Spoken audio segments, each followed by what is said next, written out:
Sanibonani nginibingelele nginamukele kule channel eMaswidi Media Production. Uma ngabe uyaqala ukufika ngicela ukuthi ungenzele iqiniso ucofa subscribe maqedwe bale video ushaye like bese ke uyakhomenta kulolu daba namhlanje. Nganza kwethu inkinga ayipheli kuloya muzi womkhonto wesizwe, inkinga ayipheli kuloya baba umsholozi ubaba uJacob Zuma, njengoba ke njengamanje inkantolo yezokhetho isiphinde ke yabagqema ingozi engeqiwa ntwala.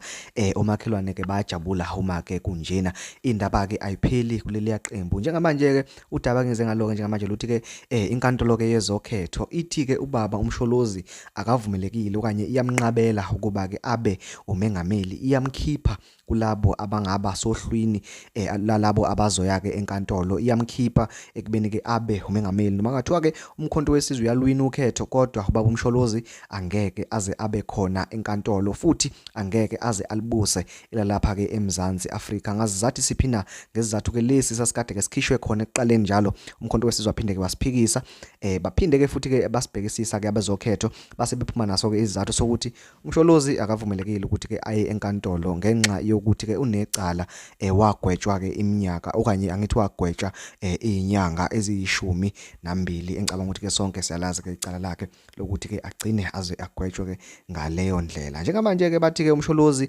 abazokumsusa emabhodini, abazokumsusa futhi ke ephepheni lebhaloti, kodwa bathi nje ngenxa ke yesikhathi bazomdedela ahlale kulezo ndawo. Kodwa noma ngathiwa umkhonto wesizwe uyawina, noma ngathiwa kwenzakalani, akavumelekile ukuya enkantolo, kanti ke futhi akavumelekile ukuthi ke abe umengameli. Nganza kwethu ilezo nje imfishane benkulethele zona. Ngiyacela ukuthi uma ngabe uqala ukufela channel ungenze iqiniso lokuthi uyacofa subscribe maqedwe bale video ke bese ke wenza iqiniseko sokuthi ke uyakhomenta ushiye ke ukuphawula kwakho. Ngiyabonga, ngicela ukuthi sidibane ku video elandelayo.